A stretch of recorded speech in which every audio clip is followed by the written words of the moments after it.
Hi everyone, welcome back to Shine Classes. First of all good evening to everyone. कैसे हैं friends? I hope अच्छे होंगे। आइए शुरुआत करते हैं अपनी इस क्लास की, जहां पर आप जुड़े हैं शानी क्लास साथ। मैं हूँ शालिनी, आप सभी का यहाँ पर स्वागत करती हूँ। आई होप कोई प्रॉब्लम नहीं होगी। कल मैंने लाइव क्लास ली थी, आप में से बहुत सारे लोग नहीं आ पाए थे। नया चैनल मैंने लाइव क्लास ली थी और आपको मैंने कंप्यूटर पढ़ाया था। आज मैं यहाँ पर क्लास कर रही हूँ और आपको जो आपके साइंस के टॉपिक का तीसरा चैप्टर मैंने स्टार्ट किया, तो उसमें जो जो टॉपिक्स हैं उनको फुल डिटेल में पढ़ना है। तो 2 क्लास हमने ऑलरेडी कर ली थी, जो कि बायोडाइवर्सिटी पे टॉपिक पे की थी। आज हम यहाँ पर आपके जो यूनिसेलुलर ऑर्गेनिज्म होते हैं, जो मल्टीसेलुलर ऑर्गेनिज्म, वो क्या होते हैं, उनके संबंधित कुछ टॉपिक है। फिर दोनों में कुछ सेल्स के बारे में डिफरेंस है, उन सभी के बारे में ब्रीफ डिटेल में जानेंगे। तो चलिए शुरुआत करते हैं अपनी इस क्लास की। जिन्होंने अभी तक क्लास को सब्सक्राइब नहीं किया, चैनल को सब्सक्राइब नहीं कर लो, देख लो, समझो, टेलीग्राम ज्वाइन लो। काफ़ी चीज़ अपडेट। अब आपके पास वक्त नहीं, मैं स्पीड बढ़ा रही हूँ, फटाफट करने की कोशिश करें, क्योंकि आपके एग्जाम के लिए कुछ भी होगा लास्ट मई में हो जाएगा या तो जून के फर्स्ट वीक में। और हमने अभी तक सीरीज़ नहीं पढ़ी, कोर्स नहीं कंप्लीट, बहुत कुछ नहीं हुआ। आप मेंटेन करिए चीज़ों को, तो मैं कोशिश करके हर एक चीज़ को करवाने की पूरी कोशिश आपकी करने वाली हूँ, ठीक है। तो चलिए फ्रेंड्स, बिना बात करते फटाफट क्लास को करेंगे और यहाँ पर ये चीज़ें आपको प्रॉपर तरीके से मिलेंगी, ठीक है। आगे देखते हैं। सबसे पहले बात करते हैं कि एक कोशिकीय जीव क्या होता है। एक कोशिकीय जीव जो होता है उसको हम यूनिसेलुलर ऑर्गेनिज्म कहते हैं। क्या कहते हैं? यूनिसेलुलर ऑर्गेनिज्म, जो कि हमने छोटी क्लासेस में बहुत बार पढ़ रखा है कि यूनिसेलुलर ऑर्गेनिज्म क्या होता है, मल्टी सेलुलर क्या होता है, विभिन्न विभिन्न चीज़ें। आइए जानते हैं कि ये है यूनिसेलुलर ऑर्गेनिज्म के बारे में जो चीज़ कही जा रही है वो है क्या।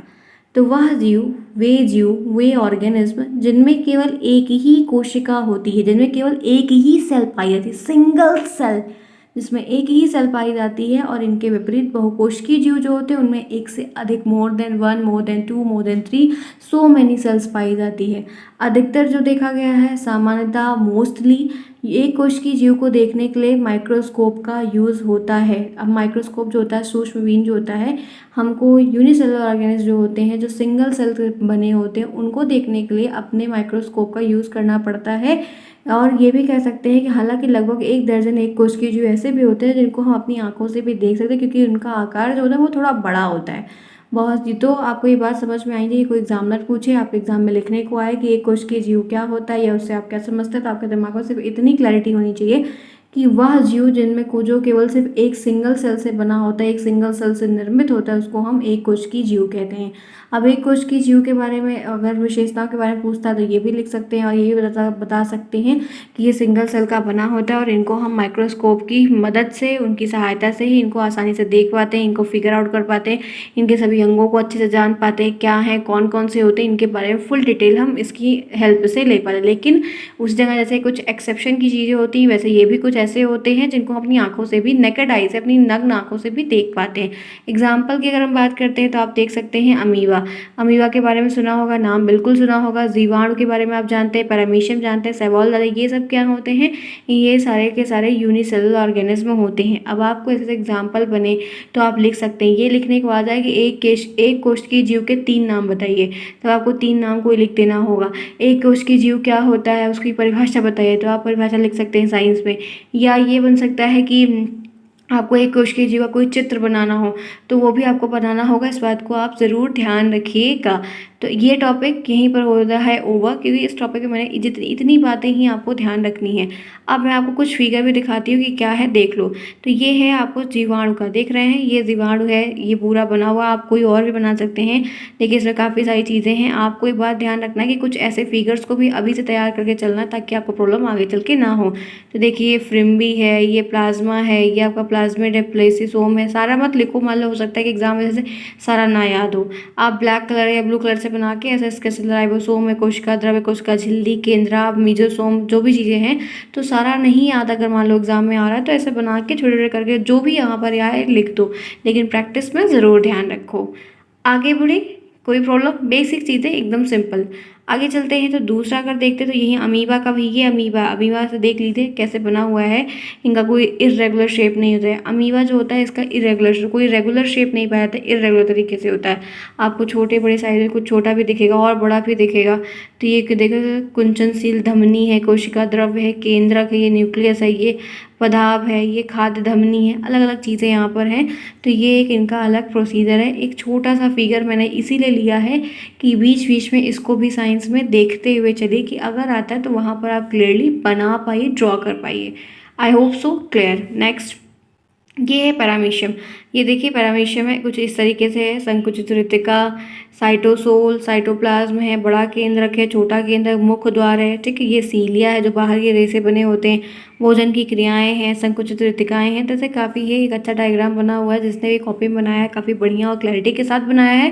तो आपको पैरामीशियम के, अमीबा के, इन सब के छोटे छोटे चित्र भी अपने माइंड में मेकअप करके चलने हैं, क्योंकि ये चीज़ें आ सकती हैं। जैसे आपने देखा होगा कि 2 बार ही पेपर में अपने कोई ना कोई चित्र आपको हमेशा से बनाने को आ ही रहा है, देखने को मिल रहा है। तो इस बार भी आपको उसी तरीके से प्रिपरेशन करनी है जिस तरह बाकी 2 सेमेस्टर्स में आपने काफ़ी जम के मेहनत करके ये चीज़ों को देखा। और मैंने आज नोट्स में इसको इसीलिए लिया है कि अगर मान लीजिए आता है तो आप बना पाएँ, आप देख पाएँ कि ये सब क्या है। और बनाने से ज़्यादा इम्पोर्टेंट क्या है कि थोड़ा थोड़ा नाम इनके याद होने चाहिए, और दूसरा आपको जो ये कौन कौन से यूनिसेलर में आते हैं वो ध्यान होना चाहिए। अगर प्रश्न बने तो आप कर ले जाएँ, ठीक है। आई होप सो कि मैंने सही सोच के ये चीज़ें यहाँ पर ली हुई हैं। चलिए फिर देखते हैं नेक्स्ट के आगे क्या है। एक और ये देखिए, ये कवक का है, शैवाल है। देखिए शैवाल को क्या कहते हैं, काई कहते हैं। देखिए जहाँ पर पानी होता है, अक्सर जहाँ पर पानी है, नदी है, झरना है, तालाब है, या कोई भी थोड़ा सा पानी का एरिया है, तो वहाँ पर आप देख सकते हैं बहुत ही क्लियर तरीके से कि वहाँ पर आपको इस तरीके से हरे हरे कलर का, अक्सर गांव में देखिए, या जहाँ पर नल लगा होता है, नल का एरिया जहाँ पर होता है, वहाँ पर हमें ये चीज़ें अक्सर देखने को मिलती है कि वहाँ पर ऐसे हमें काई देखने को मिल जाती है। देखा है कि नहीं देखा है, होप सो सबने देखा होगा। तो देख सकते हैं कि ये देखिए पानी है, तो थोड़ा पत्थर पे कैसे हो गया, हरी हरी कलर की ये काई बन गई, शैवाल जिसको कहा जाता है। दिख रहा है, देखिए, ठीक है। चले आगे, आइए आगे बढ़ते हैं। अब बात करते हैं बहुकोशिकीय जीव क्या होता है। एक कोशिकीय जीव के बारे में जितनी थी मैंने 5 मिनट में सारी बातें आपको बताई। बहुकोशिकीय यानी कि मल्टी सेलुलर ऑर्गेनिज्म। क्या, मल्टी सेलुलर ऑर्गेनिज्म। जब नाम ही मल्टी है तो इसका मतलब मोर देन 2, मोर देन 3 होगा, सिंपली बात है, ठीक है। तो क्या है यहाँ पर कह रहा है कि बहुकोशिकीय जीव, आपसे प्रश्न बनेगा कि बहुकोशिकीय जीव क्या होता है, बहुकोशिकीय जीव से आप क्या समझते हैं, कहाँ पे मतलब इनके इसके अंतर्गत जीवों के नाम बताइए, तो आप लिख सकते हैं। बहुकोशिकीय जीव वह जीव होते हैं जिनमें एक से अधिक कोशिकाएं हों। एक ऐसे जीव होते हैं जिनमें more than 2, more than 3 cells होती हैं। बहुकोशिकीय जीव बनाने के लिए इन कोशिकाओं को एक से दूसरे को पहचान कर जोड़ने की ज़रूरत होती है, और बिना सूक्ष्मबीन के भी हम इनको देख सकते हैं, अपने लगभग सभी को देख सकते हैं। बहुकोशिकीय जीव जब मोर देन 1, मोर देन 2 काफ़ी ज़्यादा सेल से इनका फॉर्मेशन होता है, तो इनके आकार बड़े होते हैं, विशाल होते हैं, और हम इनको अपनी नेकेड आई से आराम से देख पाते हैं। हमको उसके लिए माइक्रोस्कोप की ज़रूरत नहीं पड़ती है सामान्यतः, ठीक है। तो बहुकोशिकीय जीव किसे कहते हैं, आप क्या समझते हैं, एक सिंपल सी परिभाषा आप आराम से मेंशन कर सकते हैं। आगे बात कर लेते हैं इनके उदाहरण की। तो देखिए जैसे बहुकोशिकीय में मनुष्य, हम ह्यूमन बींग्स पर कितनी सारी सेल्स है, बहुत सारी सेल्स का फॉर्मेशन हुआ है। पौधे इसी तरीके से, पशु, पक्षी, कीड़े मकोड़े जितने भी हैं, ये सारे मल्टी सेलुलर ऑर्गेनिज्म में आते हैं, जो more than 2, more than 3, more than 5, more than 10 cells से इनका फॉर्मेशन हुआ है। आई होप सो यहाँ तक क्लियर है। किसी को कोई प्रॉब्लम है, चलो फटाफट, जिन्होंने क्लास को अभी तक नहीं लाइक किया फटाफट लाइक करो। अब मैं रफ्तार बढ़ा रही हूँ तो आपको डेफिनेटली करना ही करना पड़ेगा, ठीक है, तभी मज़ा आएगा, उस तरीके से हमारा इंटरेस्ट भी फॉर्म होगा और हम अच्छे से कर भी पाएंगे। चलिए आगे बढ़ते हैं। तो ये हमें 2 टॉपिक अभी तक के मैंने आपको बहुत ही क्लियरली बता दिया। आगे बढ़ते हैं, इसी के साथ देखते हैं एक टॉपिक है आपके इसी टॉपिक में, इसी चैप्टर में है कि सजीवों के लक्षण और विशेषताओं से संबंधित चीज़ें हैं कि क्या होता है, कुछ लक्षण बताइए, कुछ चीज़ें लिखने को। तो पहला लक्षण है कि सभी जीवों में कोशिका से बने होते, जितने भी ऑर्गेनिज्म हैं, जितने भी जीव हैं, वो सभी सेल से फॉर्मेटिव है, सेल से उनका फॉर्मेशन हुआ है। चाहे वो यूनिसेलर में आएंगे तो, मल्टी सेलुलर में आएंगे तो, ए सेलुलर में आएंगे तो, ठीक है। अब ये क्या है ये देखते हैं। सभी जीवित प्राणी के संगठन की मूल इकाई जो होती है वो कोशिका होती है। जितने भी जीव हैं, जितने भी प्राणी हैं, उनका जो ऑर्गेनाइजेशन है जिससे वो बने हुए हैं, वो सब जो है कोशिका से, सबके सब सेल से बने, कोई एक से बना है, कोई 2 से बना है। इसका मतलब ये है कि सबसे जटिल प्राणी स्तनधारी से लेकर सरल, सबसे सरल बैक्टीरिया, सभी जो स्तनधारी जो होते हैं वो सबसे ज़्यादा सेल्स के बने होते हैं जिनमें, और जो सबसे सरल जैसे बैक्टीरिया, जीवाणु वगैरह होते हैं, ये सरल होते हैं, एक सेल से बने होते हैं, लेकिन वो भी सेल से बने हैं और हम भी सेल से बने हैं। बस फ़र्क कितना है कि वो एक सेल से बने हैं, हम 2, 3, 4, 5 हज़ार सेल से बने हैं। तो यही बात है कि सभी जितने भी ऑर्गेनिज्म हैं, जितने भी जीव हैं, सबका फॉर्मेशन सेल से ही होता है। आगे बढ़ते हैं। हालांकि ये भी कह सकते हैं कि कोशिकाओं में जटिलता के विभिन्न स्तर अलग अलग होते, कुछ सरल होते हैं तो कुछ कठिन होते हैं, और इसी कारण से वे अलग अलग कार्य भी करते हैं। उनकी रंग आकार रचनाएं भी अलग अलग, जब एक दो जो जिस तरीके से होगा उसी तरीके से दिखेगा। अब एक सेल का बना है तो छोटा रहेगा, हम लोग इतने बड़े ढेर सारे सेल से बने हैं तो इतने बड़े विशाल दिखते हैं। सबका रंग अलग है, सबका आकार अलग है, सबकी साइज अलग है, सबका बहुत कुछ अलग है ना।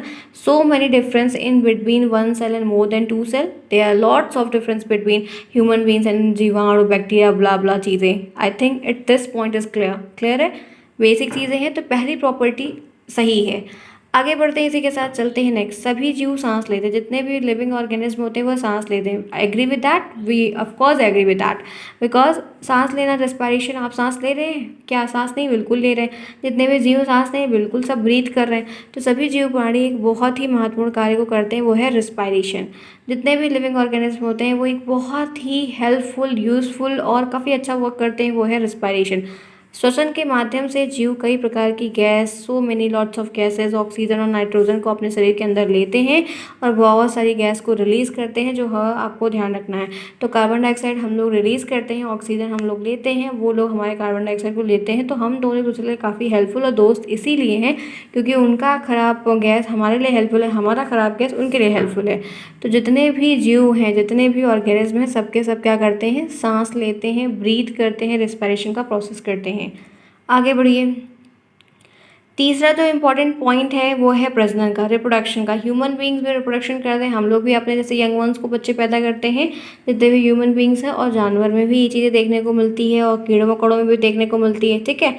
तो प्रजनन की जो क्षमता है वो दोनों में सिमिलरिटीज़ के साथ पाई जाती है। तो प्रजनन यकीनन जीवित प्राणी की सबसे महत्वपूर्ण विशेषताओं में से एक है और पृथ्वी पर रहने वाले जीव कई प्रजातियों के अस्तित्व के लिए महत्वपूर्ण है। प्रजनन से ही कोई भी सजीव अपने आगे की पीढ़ी को पैदा करता है और नए सजीव बनाता है। जो जनरेशन चलती है, पीढ़ी दर पीढ़ी शेयर चलती है, ताकि नाम वंश परंपरा चलती रहे ना, इसलिए चलता है कि चीज़ें ख़त्म ना हो जाए, ब्रेक डाउन ना हो जाए। इसीलिए लोग जो बेटे की डिज़ायर कर चाहते हैं कि बेटा रहे।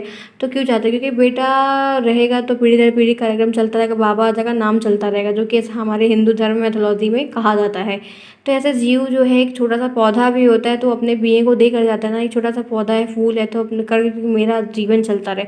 तो फूल हो गया, मनुष्य हो गया, जानवर हो गया, जो यूनिसेलुलर ऑर्गेनिज्म है वो भी हो गए। तो वो सब के सब ऐसा काम सेम टू सेम करते हैं, बस ये इतना है कि कुछ तरीके अलग होते हैं कि कैसे करना है। जैसे दो प्रकार का, एक लैंगिक होता है और एक अलैंगिक होता है। यौन रूप से जो लिखा है वो अलैंगिक में आ जाएगा, मतलब इसे लैंगिक या अलैंगिक, ठीक है। चले आगे, यहाँ तक क्लियर है। बेसिक बातें बिना किसी बात के अच्छे से साधारण तरीके से आगे बढ़ते हैं। इसी के साथ सजीवों में उपापचय की क्रिया, मेटाबॉलिज्म की जो एक्टिविटी होती है वो क्या है? तो सभी जीव जो होते हैं वो भोजन और पोषक तत्व को, न्यूट्रिएंट्स को और प्रोटीन्स को लेते हैं। उससे क्या होता है कि वो एनर्जी को कंज्यूम करते हैं, जिससे वे अपने कार्य और एक्टिविटी को अच्छे तरीके से कर पाते हैं। और भोजन के बिना इतना बड़ा फिर काम करना फिर अच्छे से पॉसिबल नहीं। अगर आप खाएंगे नहीं, एनर्जी नहीं रहेगी। जब हम लोग इतना काम करते हैं तो खाते भी खूब हैं, क्योंकि फिर एनर्जी नहीं रहेगी तो आपसे वो काम बहुत अच्छे तरीके से नहीं हो पाएगा। ये बात आप जान रहे हैं, क्योंकि थक जाते हैं। हमारी जो सेल्स हैं, बॉडी है, उनको ऊर्जा चाहिए काम करने के लिए। तो उसके लिए हमको ऊर्जा का स्रोत हमारा भोजन होता है, हम उसी से हर चीज़ को अच्छे से कर पाते हैं। क्लियर? तो 4 फीचर्स मैंने बताया, 4 लक्षण मैंने अभी तक बताया कि आपको ये चीज़ें ऐसे ऐसे करनी है। आगे बढ़ते हैं, इसी के साथ देखते हैं सजीवों और विकास। डेवलपमेंट की क्या बात हो रही है ये जानते हैं। सभी सजीव चीज़ें, सभी जीवित चीज़ें विकास करने में, जितनी भी जीवित चीज़ें होती हैं वो विकास करने में काफ़ी इम्पोर्टेंट। ये मेरे घर में एक पक्षी ने ना कुछ घोंसले बना दिए हैं, जिसकी वजह से 1 मिनट देखना पड़ेगा क्या है।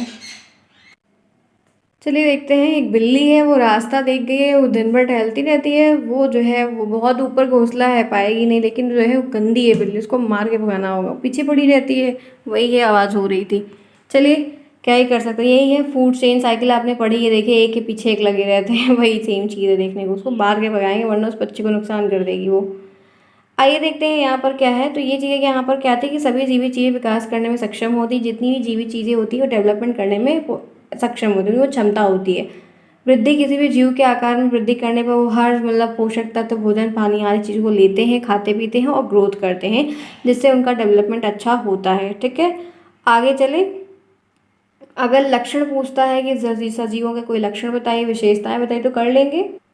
मुझे उम्मीद तो है कि बढ़िया कर लेंगे, बेसिक तरीके से मैंने आपको बता दिया। आगे चलते हैं, एक मेजर टॉपिक और हमें आज जानना है जो कि आपके टॉपिक में है, वो है प्रोकैरियोटिक और यूकैरियोटिक सेल में क्या अंतर होता है। ये सेल होती क्या है, आइए जानते हैं। तो सबसे बात करते हैं पहले प्रोकैरियोटिक सेल। प्रोकैरियोटिक सेल क्या होती है? इस प्रकार की कोशिकाओं में केंद्रक कला नहीं हुई। एक ऐसी सेल होती है जिसमें केंद्रक कला होती ही नहीं है। इस प्रकार के केंद्रीय पदार्थ में कोशिका द्रव्य में बिखरा होता है, कोशिका द्रव्य एकदम फैला होता है। गुणसूत्र के स्थान पर हिस्टोन नामक एक प्रोटीन रहित डीएनए के धागे के रूप में होता है वहाँ पर। ऐसी कोशिकाओं में पूर्ण रूप से विकसित कोशिकांग का अभाव रहता है। एक डेवलप पूरा कोशिकांग सेल ऑर्गेनल्स नहीं देखने को मिलता है। ये कोशिकाएं विकसित केंद्रक रहित प्रोकैरियोटिक कोशिका से नीले हरे शैवाल और माइक्रोप्लाज्म के जीवाणुओं में पाई जाती हैं। माइकोप्लाज्म में पाया जाता है, ब्लू ग्रीन अलगा में पाया जाता है और जीवाणु यानी कि बैक्टीरिया, ब्लू ग्रीन अलगा, माइकोप्लाज्म, ये कैसी सेल्स हैं? ये प्रोकैरियोटिक सेल्स होती हैं जिसमें केंद्रक कला नहीं होती है। तो आपको इस तरीके से छोटा सा पॉइंट हो सकता है लिखने को आ जाए कि प्रोकैरियोटिक सेल क्या होती है, आप उससे क्या समझते हैं। आगे चलते हैं, बात करते हैं यूकैरियोटिक सेल्स की। यूकैरियोटिक सेल्स क्या होती है, इनके बारे में जानेंगे। इस प्रकार की कोशिकाओं में पूर्ण विकसित केंद्रक जो होता है वो देखने को मिलता है। इनके जो न्यूक्लियर मेम्ब्रेन होती है वो पाई जाती है, केंद्रिका युक्त पूर्ण विकसित होती है। इनके जो सेल ऑर्गेनल होते हैं वो डेवलप होते हैं और इस प्रकार की कोशिकाओं में गुणसूत्र, डीएनए और हिस्टोन नामक से बनी हुई एक न्यूक्लियोसोम में पाई जाती है। ये कोशिकाएं केंद्रक कला वाली यूकैरियोटिक कोशिकाएं होती हैं जिसमें हाई उच्च पादप जैसे बड़े बड़े प्लांट, शैवाल, जंतुओं में पाई जाती हैं। ठीक है, जैसे वो माइकोप्लाज्मा बैक्टीरिया में पाई जाती, जीवाणु में पाई जा रही थी, वैसे ये शैवाल में जो उच्च पादप हैं, जंतुओं में ये यूकैरियोटिक सेल्स पाई जाती है।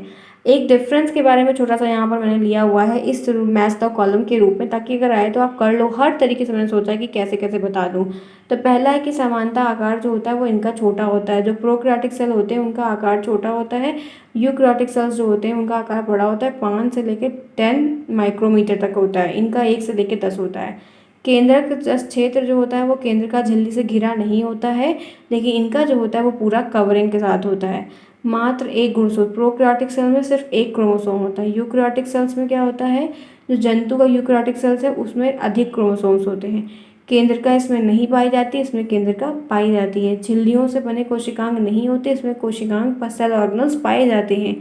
आगे चलिए, कोशिका विभाजन, खंडन और मुकुलन के इनका जो सेल डिवीजन का जो प्रोसेस है वो विखंडन और मुकुलन के द्वारा होता है, लेकिन इसमें जो होता है मिटोसिस और मायोसिस के द्वारा होता है। यानी कि समसूत्री और अर्धसूत्री विभाजन होता है, दोनों अलग अलग तरीके हैं। ठीक है, इसमें बहुत ज़्यादा नहीं आएगा तो इन चीज़ों को याद करने का प्रयास कर लीजिएगा, क्योंकि अगर बहुत ब्रीफ में आता तो मैं बताती कि क्या है, लेकिन नहीं आएगा इसलिए नहीं बता रही। तो इन चीज़ों को कुछ कुछ चीज़ें ऐसी हैं तो याद कर लीजिए।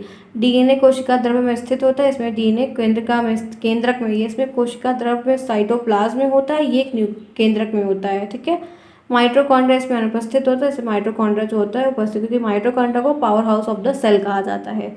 ठीक है फ्रेंड्स, यहाँ तक 8 पॉइंट मैंने आपको डिफरेंस के तौर पर बता दिया। अगर आप 4 भी याद कर लोगे तो इनफ है। अब इसका एक छोटा सा मैंने ले लिया है इमेज, इसका मुझे नाम हिंदी में नहीं मिल रहा था इसलिए मैंने ऐसे ही ले लिया।